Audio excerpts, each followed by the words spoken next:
ভাই একটা ফকির যদি ভিক পাই আমি কোরআনের 5টা দোয়া টোয়া করে আমি গরিব মানুষ পাবো না কিছু দেবো তা 5টা ওয়াজ করে বুঝিয়ে চাচ্ছি কি আমি ভিক করছি কি করবো হ্যাঁ ওয়াজটা করো ঠিক মতো টাইম নাই বেটা আমাকে 5 টাকা ভিক দিবি কি আমি হাফিজ ভিক চাচ্ছি শেষ কথা দিবি ওয়াজটা ধারা কিছু ওয়াজ করবো না মৌলবি 5 টাকা ভিক্ষা চাচ্ছি তোর পা ধরে দিবি পাঁচ হতে হবে না আমরা দেখি আমি মৌলবি আর কিছু করবো তুমি মূল বিবাদ শুনো শুনো শুনবো না 5 টাকার কোনো চাটের দাম না তোমার 5 টাকা 10 টাকা তুমি শুনে যাও এই শুনে যাও তুমি এটা ওয়াজ সেটা কিছু বানিয়ে এটা ওয়াজ শুনে না তুমি একটু ওয়াজ শুনে না এটা আগে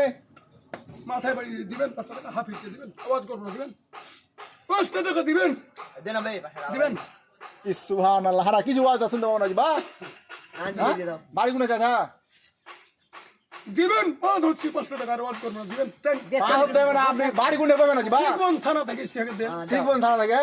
বাবু মা দিতে কই সময় শুনে যাবেন আপনি এখন শিবন থানা কাশি বসাই এই কো দেন না 5 টাকা জি একটু ওয়াজ শুনে না কি দেন দেন দেন দেন দে দে তো হাতটা কপছে বেটা আমি বলবি দে দে একটা খান দিচ্ছি একটা দুয়া গালা চালাই যাও হারা দুয়া করে যাও কোথায় মুখস্তি 5 টাকা লেগে হচ্ছে বাপু তুই দিবি রোজ করবো না দিবি আমি হাফিজ আলহামদুলিল্লাহ কইলা